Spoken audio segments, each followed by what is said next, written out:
everyone, my name is FreerunnerX10 and welcome to a brand new Battlefield 1 video. So we finally have the fall update. It went live on the 15th of November 2016. There is a lot to cover in this video, so it's going to be a shortened down, abbreviated version, but if you would like to read the patch notes in their entirety, the link is in the description below, titled Battlefield 1 Fall Update Patch Notes. So let's get right into it. So let's have a look at the general section. The first thing on the patch notes is Operation Changes. So from statistics that DICE has about operations, they've noted that the attacking team needs a bit of a boost, and they've made changes for 64-player games and 40-player games. So for the 64-player games, they've increased the attacker maximum tickets from 150 to 250. They've increased the amount of tickets regained from killing retreating defenders after capturing a sector from 2 to 3. They've increased the amount of minimum tickets regained when capturing a sector from 30 to 50, and slightly reduced the time it takes to capture flags. On 40-player servers, they've increased the attacker maximum tickets from 200 from 150, increased the amount of tickets regained from killing retreating defenders after capturing a sector from 2 to 3, and slightly reduced the time it takes to capture flags. Next up are Conquest Changes. So DICE have listened to feedback in regards to the Suez Conquest layout, in regards to balance, and basically what they've done is they've added 2 additional flags on the Suez map, giving it a total of 5 flags. There's a screenshot on screen right now. As you can see, there's A, B, C, D and E. Now they've also added 1 armoured car to either team to spawn in their HQ. Now the reason why they've done this is so players can use it to break out of the HQ and flank the opposing team. Whether this will work or not, who knows? Maybe people will use it before the round starts and well, we'll end up losing that armoured vehicle, but it's nice to have some more vehicles at our disposal on this map. They've also reduced the size of the capture volumes on the flags located in the village old A and B. That is now B and C on the current Suez updated map. This is to reduce the amount of building interiors located within the capture area. The change should result in the flags being easier to capture, so if you've been pushed off the objective, you should be able to get back onto the objective and try and capture it a little bit more easier without having to worry about clearing a load of buildings. You can now customize your soldier from within the UI by selecting either the icon on the home or on soldier. So basically there's 2 ways of getting to your class customization. Now it's very limited at the moment and you can only select weapons. It seems like some customization is a bit bugged out. For example, on a certain weapon I couldn't change the sight of it, which was a bit weird. You can change camos, but you can't see all of the camos you've unlocked, which would be a cool feature. Also, there's no vehicle customization right now. You can't change any of your vehicle classes, what your vehicles look like and what loadouts your vehicle has, which is unfortunate. Maybe that's coming in the future, but it's missing from this current update. Now with this update, they've also made changes to the squad leader system. If the squad leader ignores requests for orders, the leadership is transferred to another member of the squad. When a squad member requests an order and there is no active order, the requesting player is added to the want to be leader queue for that squad, and a 60-second timer starts. The timer is not reset if there are other squad members waiting in the queue already. When the 60 seconds pass, the first member in the squad queue, the one who requested order earliest, is promoted as squad leader.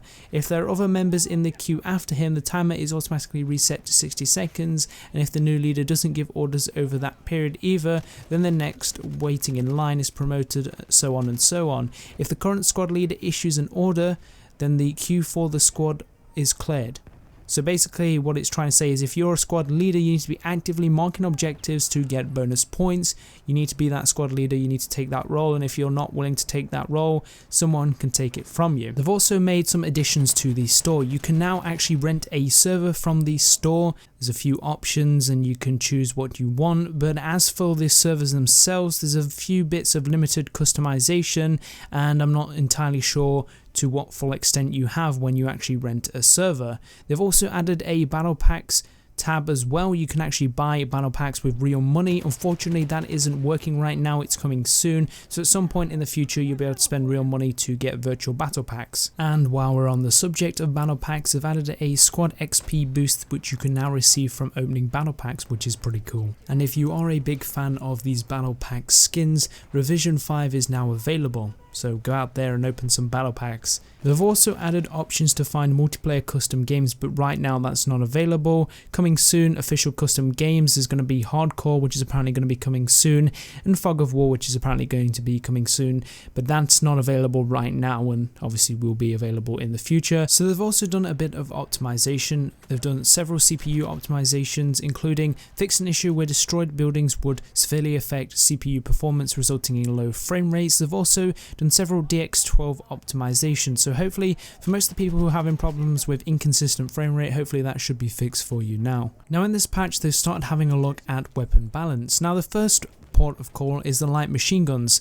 Basically what they've tried to do is make them more attractive, because they were less attractive than other weapon classes, and they've given them various forms of adjustments to make them more viable mid-range weapons, increased LMG and SLR bullet suppression at medium range. They've increased the aimed accuracy of support machine guns, and they decreased the Lewis first shot recoil multiplier, decreased the Huot first shot recoil multiplier, increased the bar M1918 horizontal recoil. Low weight machine guns now also gain accuracy fast during fire, added bipods to low weight LMGs, reduced effective recoil direction slightly and made it scale correctly with recoil modifiers like bipods, adjusted accuracy of values of SMGs and LMGs in customize to better represent differences.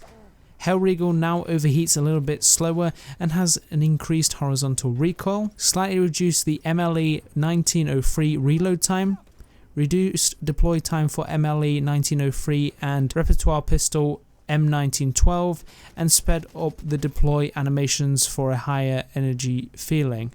Slightly reduced the rate of fire of the Russian 1895 infantry and sniper and made the time when you can fire again more readable. Change damage multipliers for buckshot to be more consistent.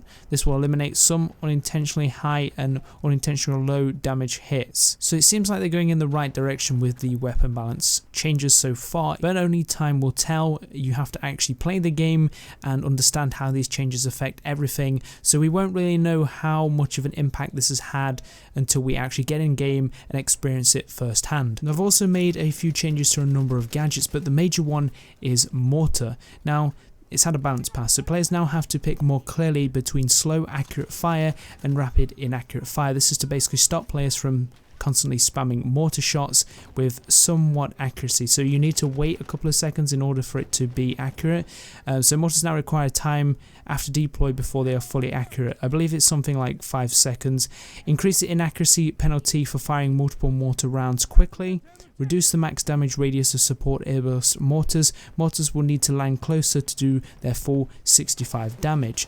The minimap targeting function of mortars now shows the current accuracy level of the strike. The red dot only appears when the strike is at maximum accuracy. Both support mortars can now fire 2 smoke rounds in addition to their default round. A hint has been added to explain the feature. The HE mortar now correctly has the same range as the airburst mortar. Now as for vehicle balance, they've actually tweaked the AA. They've decreased the damage of the anti-air cannons against planes and plane parts. Now they've also reduced the AA truck range to better align with stationary AA and prevent HQ camping, because that was annoying because the truck used to always be in their spawn and it had a ridiculous range, and the AA was somewhat overpowered, so maybe this has made a huge difference. Who knows, only time will tell. Now something that ties into anti-air pretty well is aeroplanes. They've improved server performance and bandwidth usage for aeroplanes. They've also improved hit registration for aeroplanes, especially in close proximity dogfighting, that's server side. Now for servers, they've also added a balance players based on their skill in their current game mode instead of global skill. So meaning you could be really good at playing War Pigeon, but not so good at Conquest, but they'll balance out the teams based on what you're good at and who's good at what, to have some kind of fair-sided teams. So that's it for the fall update quick patch overview. I'm working on a full patch overview, a complete patch overview that covers everything in the patch. But if you would like to read the patch notes in full, the link is in the description below, so check it out. As for most of these changes, only time will tell whether these changes are right and whether they work out as far as balance changes are concerned, and it's a bit of trial and error and see what happens. As for the Sirs map, I'm looking forward to playing it. Hopefully it's going to be a little bit more interesting now, and we'll see what happens. So if you enjoyed this video, don't forget to rate, comment and subscribe, all that good stuff, and as always, I'll see you on the battlefield.